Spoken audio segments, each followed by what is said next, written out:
Story number 1.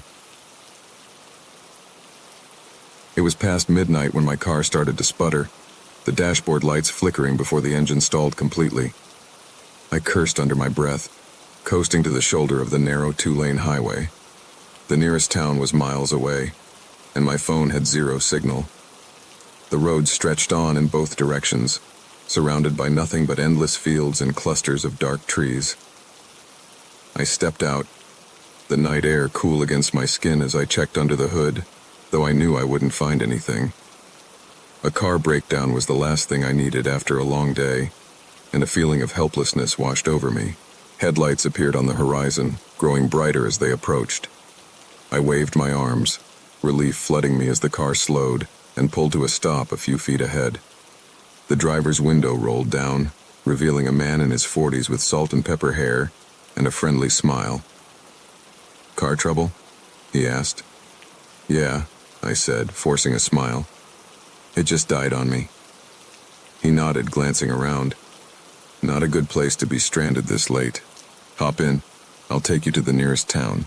Grateful, I got into his car, the interior smelling faintly of leather and tobacco. We drove in silence for a while, the only sound the hum of the engine and the crackle of the radio.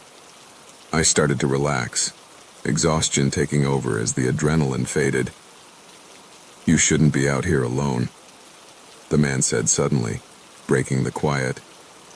"Yeah, I know," I replied, giving a tired chuckle. "Bad luck, I guess."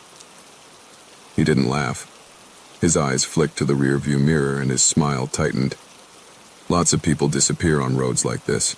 Travelers, hitchhikers, cars found abandoned, no sign of who was inside. A chill ran down my spine, and I shifted uncomfortably. "That so?" He nodded, eyes still on the mirror. "Sometimes the road doesn't lead where you think it does." I stared at him, a prickle of fear crawling up my neck. The road stretched on, the dark swallowing everything outside the thin beam of the headlights. Then, he reached toward the glove compartment. My breath caught as I watched his hand, muscles tightening with every inch it moved. Instinct took over. Before he could open it, I yanked at the door handle, thankful it wasn't locked this time. The car was still moving, but I didn't care. I threw myself out, the impact jarring my bones as I hit the ground and rolled into the rough gravel. "Hey!" I heard him shout as I scrambled to my feet, my knees buckling but not giving out. The adrenaline coursing through me was like fire. I bolted down the road, not looking back, my ears straining for the sound of his footsteps. There was only the thrum of the engine as his car rolled to a stop, and I could hear him cursing loudly, the sound carrying across the empty road. But he didn't chase me. I kept running, lungs burning, until I saw distant lights flickering from a gas station. I stumbled inside, chest heaving, trying to catch my breath as the attendant looked up with wide eyes. "You okay?" he asked, taking in my disheveled appearance. I nodded, barely able to speak, eyes darting to the dark road outside. A minute later, headlights passed by, slow and deliberate, as if searching. My heart pounded, but I was safe, at least for now. I never knew what that man intended, and I didn't wait to find out. But every time I drive down a dark road, the memory of that night comes rushing back, reminding me that sometimes it's not the dark you should fear, but the people who move within it. Story number 2. I was on my way back from a long weekend camping trip, driving alone down a deserted highway that cut through miles of dense forest. It was late, and the only light came from my headlights and the occasional flicker of moonlight through the trees. The hum of the engine and the rhythmic thump of the tires were the only sounds, and fatigue was beginning to set in. Then I saw him, a figure on the side of the road, thumb out, illuminated by my high beams. He was wearing a dark hoodie and jeans, head lowered, as if he hadn't expected anyone to stop. Against my better judgment and the warnings drilled into me since childhood, I slowed down and pulled over. Maybe it was the exhaustion or the sense of isolation, but I rolled down the window. "You need a ride?" I called out. He looked up and I saw he was young, probably my age or a bit younger, with dark hair and eyes that seemed hollow under the shadow of his hood. "Yeah, thanks, man," he muttered, and climbed in without another word. The car felt colder with him inside, but I brushed off the feeling and started driving. For the first few minutes it was silent. The radio played softly, but he didn't seem to notice, staring out the window as if lost in thought. Finally, I tried to break the tension. "Where are you headed?" "Just up ahead," he said, voice so low I could barely hear him.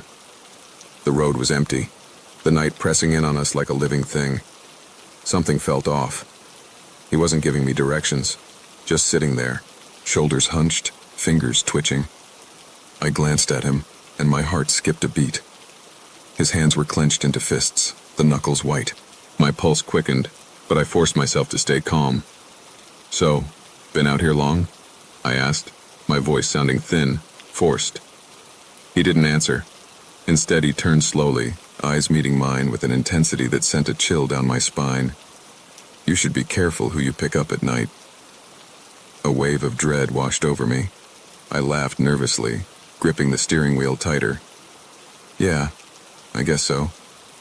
The silence stretched, suffocating, and I noticed the glint of something metallic sticking out of his pocket.